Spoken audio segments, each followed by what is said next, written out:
Hello, everyone. Welcome to the first series of CISM Made Easy. Today, we're going to solve a couple of CISM Q&A. My name is Santosh Nandakumar.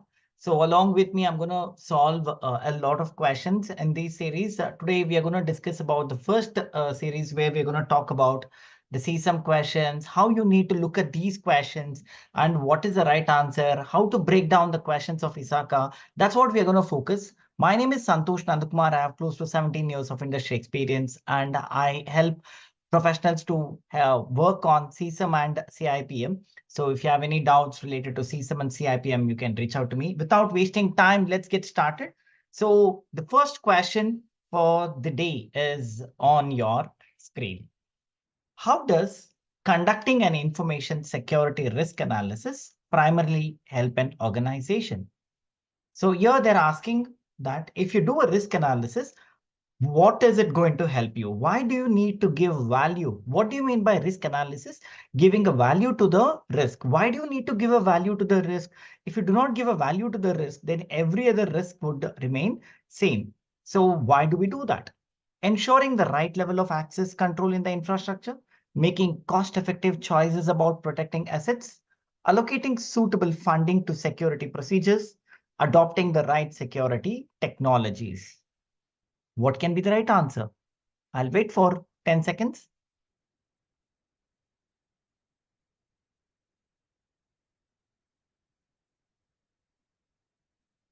Okay, time is up. If you have already read the question quickly, I'm going to reveal the answer. So as I said, for this particular question, why do we give a value to the risk? The main reason providing a value to the risk is to ensure that the risks are prioritized. If you do not prioritize the risk, then all risk would get the same level of control, same level of attention, which is not necessary. It is not required for you to spend so much of money for all the risk.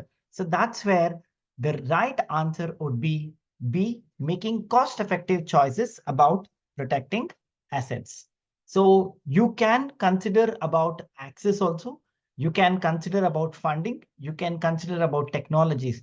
But here, the ultimate goal of doing a risk assessment, risk assessment or risk management is to ensure that the right level of protection is provided and cost effective. Not just at right level, we have to look at the cost effective also, and that's where the B is the right answer. So on that note, let's go to the second question. I'll wait for 10-15 seconds. You can read the question and then I will explain the question and the relevant answer.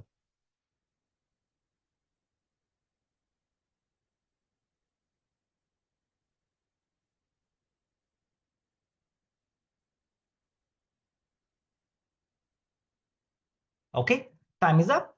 So the question they're asking is, what is the main purpose of carrying out a business impact analysis within the context of business continuity planning? Why do you do a business impact analysis, or also called as business impact assessment?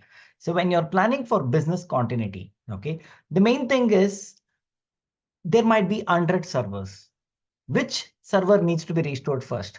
There might be 100 process. Which process you need to restore first? So how will you do it? If there is a disaster, if there is a floods in your data center, which one are you going to restore first? Do you have any clue? No. So if I do not do a business impact assessment, the main point what I'm missing out over here is I might restore a process which is not relevant to the current context, or it is not important to the organization which needs to be restored first. For example, if I'm trying to restore HR process, as compared to e-commerce process where my entire money is coming from, I'm doing a mistake. HR process could have been delayed a little further, while my e-commerce operations was much more crucial for me to be restored, because if I don't do it on time, there will be a financial impact, reputational impact, and all other impacts. So the right answer in this case is D, identify crucial process and their dependency on support services. While A, gain support from top level management is good, while record the process of disaster recovery is good, link business process with IT and other company resources are good. So in this case, all the questions might be the right answers, but primarily why you want to do there. key question is, why do you want to do this, is what they're trying to tell. Business impact assessment is usually done to understand what are the key critical process for your organization and key critical assets and application. And depending on the criticality, if there is any kind of a disaster, it helps you identify the priority of restoration. So the key thing in this business impact assessment is understanding the restoration process priority. So on that note, let's move on to the next question. I'll wait for 10 seconds.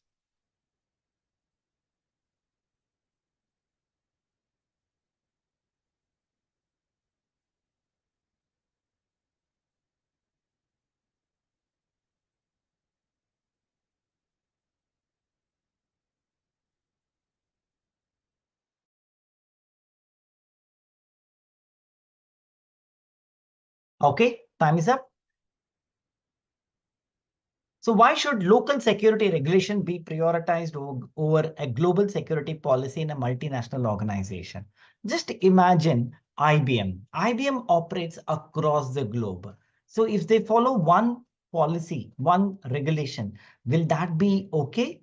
I don't think so. So if they're operating in Europe, if they are operating in India, so you need to have a custom, you need to ensure that you need to follow the local regulations also. So here they are asking, why do you need to follow? Okay, or why do you need to prioritize over a global security policy is what they are asking, because local business unit managers determine business objectives.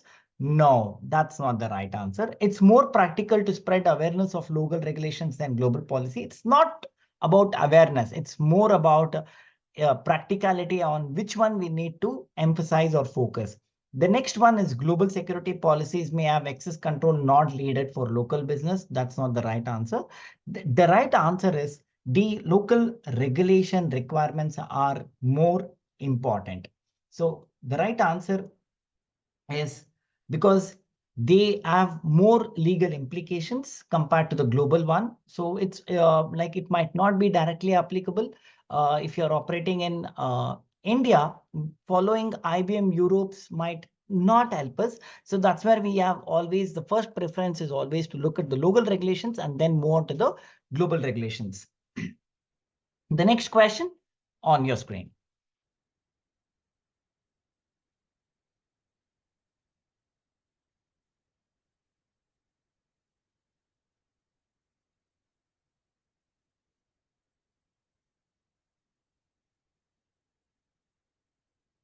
Okay, time is up. So here the trying to ask you is, if you are a security manager, what should you clearly do to understand the new regulatory requirement on the organization information security controls? For example, if you're in India, DPDP Act was released very recently. Now, how do you check if you're compliant, if you're not compliant already?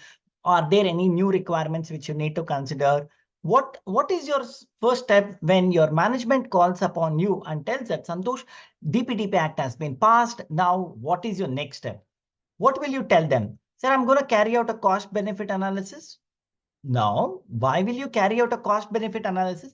Usually cost benefit analysis is carried out to understand what is the benefit for investing in a certain product or a technology or a process. If you're investing some money, what is the benefit I'm going to get? Here, it's not that same point. Perform a risk assessment. Here, I've not identified a new threat. I've identified a new regulation. So performing a risk assessment will not help me in identifying what are the gaps. The third is discuss with senior management. Like now DPDP Act has released, will you go to the board and senior management and tell them, hey guys, let's come into a conference room and let's discuss about it over a cup of coffee? I cannot do that.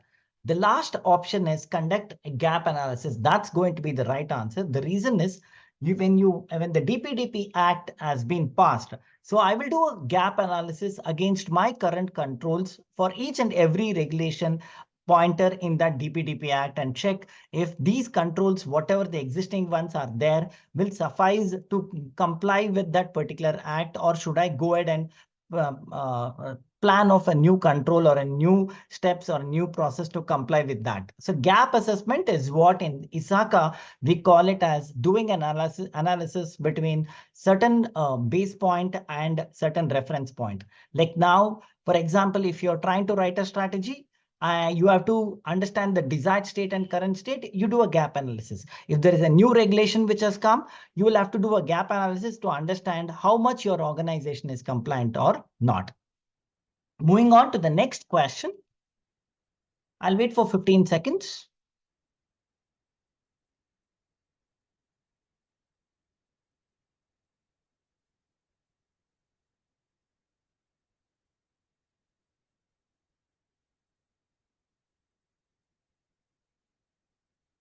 Okay, time is up. So again, let's read the question. The key thing in CISM or ISACA is to read the question, not sentence by sentence. It's reading word by word, or preferably, if time permits, you can read letter by letter also. But here, I don't think you can read letter by letter. Let's read very slowly. Reading the question slowly is what the key to any question. What process should be used to assess current information security controls and choose new ones when there is a change in the enterprise business strategy?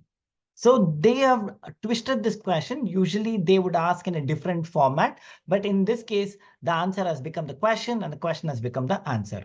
So usually they would ask, before I reveal that, let's see if there is a change in the business strategy, access control will change? No ways. There is a change in business strategy. Suddenly you go back to your application and change the access control? No. There is a change in business strategy and do you come and look at the changes? No. Configurations, it is a technical one. The last one is the right answer, managing the risk. So usually the question would be that why should you review your risk assessment on a periodic basis? One of the reason is whenever there is a change in your threat landscape or whenever there is a change in your business strategy, and that's where you would go ahead and review your risk management. Now they have changed the question and they have put it as when there is a change in enterprise business strategy, what is going to be impacted? So managing the risk is the right answer.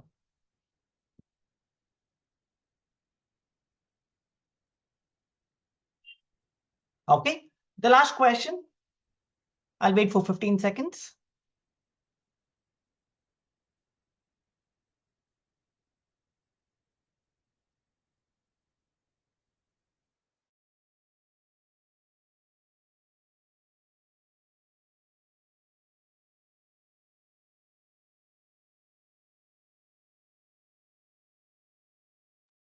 Okay, time is up.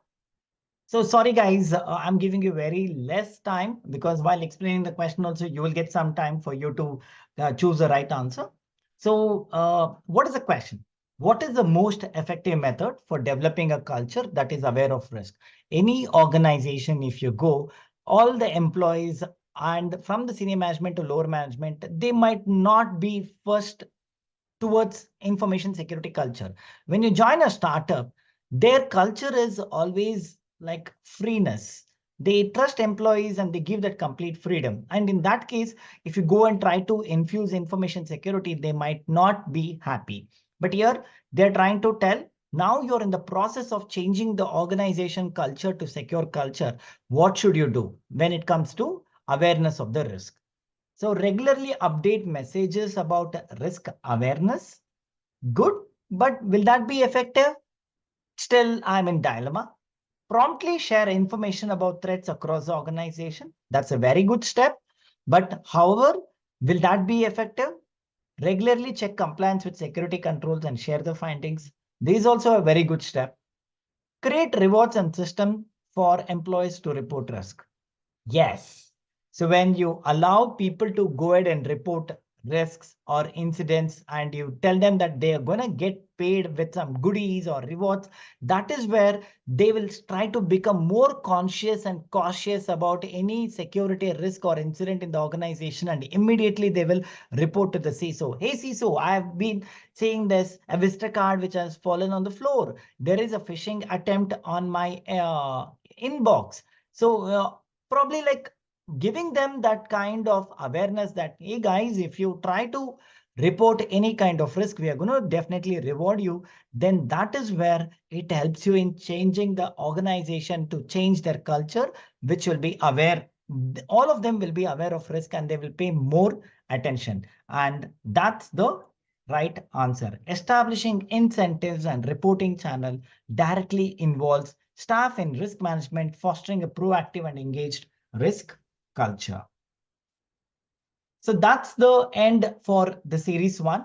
So in case if you liked this Q&A session, I'm going to continue doing this on ongoing basis. Every week, I'm going to post, we will come live and do this kind of sessions to help you pass CSM in the first attempt. And you can follow me on LinkedIn. That's my barcode scanner. You can scan it and it'll redirect to my LinkedIn profile. While if you're interested in any kind of CSM and CIPM mentoring, I'm happy to help you. If you're stuck anywhere, if you have any doubts, please do reach out to me. I'm more than happy to mentor you. On that note, I take a sign off.